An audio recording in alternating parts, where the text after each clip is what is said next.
반갑습니다. 타임 레버리지. 시간을 들여 막대한 시기로 치환한다. 주말 잘 보내셨어요? 네, 또 새로운 한 주가 밝았습니다. 이번 주부터는 또 더더욱 추워진다라고 하니깐요. 건강 잘 챙기셨으면 좋겠고요. 금에도 함께 성장해 주심에 대단히 감사드린다는 말씀 드리면서 천천히 시작해 보도록 하겠습니다. 첫 번째 기사인데요. 위즈덤 트리에서 이제 슬슬 유럽 쪽으로 기관들이 XRP를 살 수 있게끔 ETP네요. Exchange Trade Fund가 아닌 프로덕트 ETF라든지 ETN을 포괄하는 개념이라고 봐주시면 되고요. 점점 규제에 대한 명확성이 오고 있구나. 미국의 카나리 캐피탈, 비트와이즈, 21 쉐어즈뿐만 아니라 이제 위즈덤 트리라는 미국의 자산운용사가 유럽 쪽으로 리플에 대한 파이프라인을 만들어가고 있구나를 봐주시면 됩니다. 어느 거래소에 상장시켰는지 좀 보아하니까 굉장히 중요한 발걸음이 포착이 됐거든요. 첫 번째 스위스를 필두로 한 6 디지털 익스체인지라고 하는 굉장히 중요한 규제 거래소고요. 두 번째 프랑스를 필두로 한 유로넥스트뿐만 아니라 도이치 그룹을 품고 있죠. 도이치 베르제 그룹까지 올라가면서 이제 기관들이 리플을 더더욱 공격적으로 살 수 있는 여러 가지 토대가 마련되고 있다라는 거. 조만간 이 XRP에 대한 소송에 대한 마무리 확실하게 매듭이 지어질 수밖에 없겠죠. 우리는 그 시기를 또 천천히 기다리면서 가격에 집중하지 말자라고 말씀을 드렸습니다. 제가 영상 후미에 가격적인 부분도 물론 말씀을 드리겠지만요. 항상 가치에 집중해 달라는 것 명심해 주셨으면 좋겠습니다. 이 스위스의 금융시장 감독원이라는 한 기관이 있거든요. 영어로는 FINMA라고 부르는데요. 제가 방금 언급드렸던 6 디지털 익스체인지가 이 스위스의 금융시장 감독원이라고 불리는 FINMA의 감독을 받고 있고 규제에 대한 명확성을 얻고 있기 때문에 XRP의 ETP 상품이 이곳에 등재가 됐다. 굉장히 고무적으로 볼 수가 있습니다. 또한 이 6 디지털 익스체인지 그들과 함께 움직이고 있는 하나의 금권 세력이라는 것, 그리고 스위스 같은 경우는 또 그 중앙은행의 중앙은행이라고 불리는 BIS의 본사가 스위스의 바젤에 위치해 있다라고 말씀을 드렸죠. 또한 그들이 선택한 R3의 분산 원장 기술, 그 코다 플랫폼 안의 결제 메커니즘으로 XRP가 활용될 수밖에 없게끔 결론이 지어져 있다라고 말씀을 드렸습니다. 조금 더 퍼즐 좀 맞춰드릴까요? 아시아 넥스트를 통해서 여기도 6 디지털 익스체인지 보이실까요? 그리고 리플과 합작회사까지 가지고 있는 일본의 SCBI 그룹과 함께 손을 잡으면서 어느 국가로 뻗치면서 ODL이 확장된다? 싱가포르를 기반으로 전 세계적으로 연결되는 금융 솔루션이 새롭게 탈바꿈해서 우리한테 오고 있다. 그렇기 때문에 과거에 리플사가 싱가포르를 필두로 해서 여러 가지 라이센스를 취득했구나. 작년 중반부를 기점으로는 임시 라이센스를 취득했었거든요. 메이저 페이먼트 인슈션 요 정도 가지고 있었는데 이제는 완전하게 작년 연말을 기점으로 풀 라이선스까지 승인을 획득을 하면서 ODL망이 아시아 넥스트를 통해서 SBI 그룹과 6 디지털 익스체인지 그룹과 함께 계속적으로 확장하고 있었구나. 그래서 리플의 임원 그 피오나 머레이가 이야기한 것처럼 싱가포르를 필두로 해서 리플 기반의 ODL 리브랜딩이 됐죠.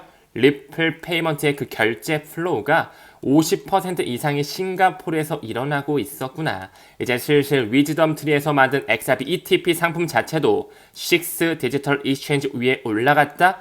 소송은 이제 곧 완전하게 막이 내리는 시기 올 수밖에 없겠죠. 게리 겐슬로 내년 1월 20일을 기준으로 트럼프가 취임할 때와 맞아떨어지게 사임한다라는 소식이 나왔다. 굉장히 중요하고 긍정적으로 볼 수 있는 모멘텀, 기조의 흐름, 분위기가 우리 쪽으로 오고 있다는 걸 말씀드릴 수가 있습니다. 지금 현재 이 시점에서도 XRP는 계속적으로 소각이 일어나고 있고요. 벌써 1,300만 개 최근에 넘었는데 벌써 1,309만 개 넘게 소각이 되고 있고 XRP 레저 위에 있는 원장 9,200만 개가 넘어가면서 인터레저 프로토콜의 기술력 하나로 연결지는 통합 솔루션 시대가 다가오고 있다라는 거. 이미 그들이 설계해 온 시기 자체가 10년이 넘은 12년째 인프라 확장이 이루어지고 있다라는 것 펀더멘탈에 집중하셨으면 좋겠습니다. 아무쪼록 이 스위스를 기반으로 한 식스 거래소, 스위스의 금융시장 감독원의 규제까지 받는 곳에 XRP의 상품이 올라갔구나. 이제 슬슬 규제 명확성이 올 수밖에 없구나. 왜 리플이 아치악스라고 하는 영국의 거래소와 손을 잡으면서 리얼 월드 에셋, 모든 자산의 토큰화 시장을 준비하고 있는지 알겠구나. 왜? 이 아치악스도 역시나 스위스의 식스 거래소처럼 영국의 FCA라고 있습니다. Financial Conduct Authority, 금융행위감독원에 이미 규제를 받고 있는 최초의 글로벌 증권거래소인데 이미 리플이 아치악스와 손을 잡았다라는 것, 이미 영국을 필두로 한, 유럽을 필두로 한, 싱가포르를 필두로 해서는 계속적으로 라이선스를 취득하고 규제를 받고 있는 거래소와 손을 잡으면서 명확성을 보여주고 있었다. 하지만 미국의 SEC로서 그동안 약 4년에 가까운 시간 동안 리또속을 만들어 왔죠. 우리는 지금까지 그 리또속을 잘 참아오면서 이 시기까지 정말 열심히 달려왔습니다. 왜 뱅크 오브 잉글랜드 영란은행에서 과거서부터 리플에 대한 개념 증명을 하고 있는지, 이미 리플에 대한 규제의 명확성뿐만 아니라 전 세계 금융을 포용할 수밖에 없는 유틸리티의 대장이라는 것, 그들은 과거서부터 설계를 해놨습니다. 암호화폐 최대 신탁사 이 그레이스케일의 움직임 또한 굉장히 눈여겨볼 필요가 있었죠. 멀티 토큰이라고 불리우는 이 펀드 자체, 디지털 라지캡 펀드죠. 이 안에도 비트코인, 이더리움뿐만 아니라 솔라나, XRP, 아발란체가 들어가 있었다. 이제 이 GDLC라고 하는 라지캡 펀드 자체를 ETF로 전환할 움직임을 하고 있다. 이 소식이 코인데스크에 나오고 있다는 것, 굉장히 우리가 눈여겨볼 만한 정보라고 볼 수가 있고요. 이미 그레이스케일의 공식 홈페이지에 들어가도 SEC에 대한 리포팅이 끝난 상품군 안에 방금 언급드린 디지털 라지캡 펀드, 이 안에는 XRP가 올해 초에 3년 만에 편입이 돼 있었다. CME 파생 상품에도 지금 인덱스로 활용되고 있죠. 유럽을 필두로 해서 XRP ETP가 승인되고 있다라는 거, 완전한 소송의 마무리, 카운트다운이 들어갔다라고 봐주시면 좋을 것 같습니다. 이런 코인들 또한 우리가 눈여겨볼 필요가 있겠죠. 요즘 스텔라 루멘이 굉장히 빠르게 올라가지고 있는데요.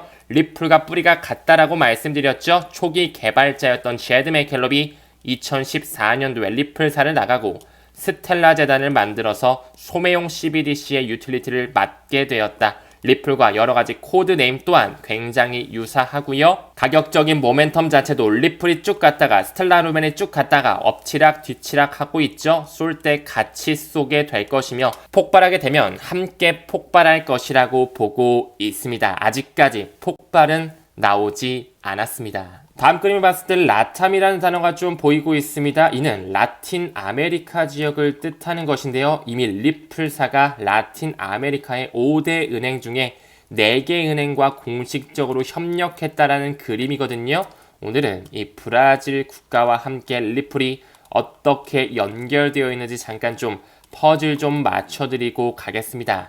최근에 디지털 파운드 재단에서도 이 리플 페이먼트와 ODL이죠. 그리고 메르카도 비트코인과 전략적 파트너십을 맺으면서 이제 슬슬 브라질에서 처음으로 리플을 활용한 종단 간 결제 솔루션을 활용할 예정이라는 것, 점점 라탐 지역, 라틴 아메리카 지역을 필두로 해서 XRP가 활용된 리플 페이먼트 뿌리가 확장되고 있으며 24시간 연중 무휴 자금을 이동할 수 있는 그 미국의 페드나우 서비스 자체가 전 세계로 연결돼서 뻗어나가는 시기가 머지 않았다라고 좀 말씀을 드렸죠. 이 기사에도 나오는 것처럼 이 메르카도 비트코인과 손을 잡았다라는 거 너무나 중요하지만 조금 더 포커스를 맞추면 좋은 한 문장이 있거든요. 리플 페이먼트는 이미 80개 이상의 지급 시장에 진출해 있다라는 거, 외환 시장의 90% 이상을 담당하고 있다. 올해 10월 초 기사거든요. 점점 확장되는 모멘텀을 느끼셔야 됩니다. 현재 BIS 국제결제은행의 회원국 자체가 60개국이 채 안 되는데 리플은 이미 80개국, 90개국 이상으로 전 세계를 아우를 준비, 메나 지역 역시 이미 점령을 완료했다는 것을 미루어 본다면 다가올 수밖에 없는 웹 3.0 시대, 디지털 금융혁신의 시대에서 어떤 블록체인, 어떤 코인이 유틸리티로 대장격으로 쓰일지 정답지는 여러 번 강조드릴 수 있을 것 같네요. 또한 과거서부터 버크셔 해서웨이를 이끌고 있는 워렌 버핏은 SEC와 리플 소송이 끝나지 않았을 무렵 2021년도에 리플의 회원사인 누뱅크에 투자했었죠? 그들끼리는 반드시 알 수밖에 없을 것입니다. 워렌 버핏을 필두로 한 뱅크 오브 아메리카, 아메리칸 익스프레스 모두 다 리플렛을 탑재하고 있는 것 알고 계신가요? 왜 과거서부터 버크셔 해서웨이가 리플렛의 회원 은행에 투자를 하고 있었을까요? 퍼즐 좀 더 맞춰볼까요? 왜 리플과 뱅크 오브 아메리카가 침묵의 파트너십을 과거부터 맺어왔는지 이제 슬슬 수면 위로 떠오를 때가 됐죠. 이제 리플의 공식 웹사이트에서도 뱅크 오브 아메리카 그 파트너십을 추가하고 있다는 거 이제 대중들에게도 알려줄 때가 올 수밖에 없겠죠. 그리고 과거 워렌 버핏이 버크셔 해서웨이를 통해 투자한 이 누뱅크, 브라질의 최대 핀테크 은행이죠. 이미 하나의 페이먼트 시스템을 탑재하고 있는데요. 이 백시스 페이, 이 뒤에는 과연 어떤 블록체인이 숨어 들어가져 있을까요? 이 백스페이는요, 이미 리플 기반의 송금으로서 리플렛을 탑재하고 있고요. XRP를 실질적으로 활용해서 라틴 아메리카 지역 5,400만 국민 고객에게 제공되어지고 있었다라는 거. 이제 조금씩 퍼즐이 맞춰지시나요? 왜 리플의 CEO 스튜어트 알도레티가 결국에 리플과 SEC의 법적 소송이 끝나게 되면 이 싸움이 끝나게 되면 모든 미국의 금권 세력, 미국의 은행들이 XRP를 사용하고 싶어 할 것이라는 거 뼈가 있는 말을 왜 했을까요? 이제 슬슬 그들이 인터뷰에서 언급했었던 정답지가 우리한테 다가오고 있습니다. 사실 여기 나와 있는 뱅크 오브 아메리카가 리플의 글로벌 지불 네트워크에 가입했다 이것뿐만이 아니죠. 웰스파고라든지 BNI 멜론, JP모건, 골드만삭스 모두 다 뿌리를 봤을 때 리플렛을 채택할 수밖에 없는 빅5의 자산 운용사의 돈, 로스차일드를 뿌리로 한 그 유대계 자본이 이미 리플사를 점령하고 있다는 것을 명심할 필요가 있습니다. 올해 9월달이죠. 리플의 프레지던트 모니카 롱은 한국 시장은 기회의 장이라고 하면서 한국에 있는 은행권들과 협업을 원하고 있다. 즉 다시 말해 모든 은행과 파트너십을 체결하면서 장부를 하나로 통합하는 시대를 만들 수밖에 없겠죠. 공존의 시기는 내년 11월 정확히 22일 날까지라고 말씀을 드렸습니다. 그렇기 때문에 이런 기사 또한 충분히 나올 수 있겠죠. 리플사는 금융사들과 협력을 해서 한국에서도 암호화폐 커스터디 사업 또한 키우고 싶다. 왜 한국의 바스프, VASP라고 하는 가상자산 사업자에 대한 그 커스터디 회사들을 리플사가 직접적으로 연락을 해서 너희 회사 얼마면 살 수 있니? 물어볼 수가 있을까요? 그들의 뒷배를 보게 되면 정답지를 알 수가 있습니다. 이제 12월달도 정말 머지않았죠? 즉 리플사에서 찍어내는 RLUSD 스테이블 코인 솔루션이 나올 때가 머지않았고요. 이미 리플사는 홍콩의 통화청과 함께 중국의 국유 5대 은행뿐만 아니라 보스턴 컨설팅 그룹, 비자와 마스터카드, 독일의 결제 플랫폼 회사 기색 앤 데브리영 모두 다 이 RWA, CBDC 부동산 토큰화 시장을 준비하고 있다라는 거. 여러 가지 정보와 그들끼리의 파트너십 움직임들을 미루어 보았을 때 리플의 폭발은 불가피하다라는 말씀을 좀 드리고 싶네요. 한 분석가는 엘리엇 파동 이론을 통해서 XRP가 18달러까지 도달할 수 있다라고 이야기를 하면서 2025년을 하나의 타임라인으로 잡고 있거든요. 내년 3월 10일 연준에서는 완전히 FedNow 서비스의 ISO 2002 리플렛이 탑재되어 있는 메시징 표준을 완전히 적용한다라고 말씀을 드렸습니다. 반드시 내년까지 리플 가치 투자 이어가셨으면 좋겠고요. 과거 17년도 패턴, 18년도 280일 동안 XRP가 6만% 넘게 상승한 이력이 있죠.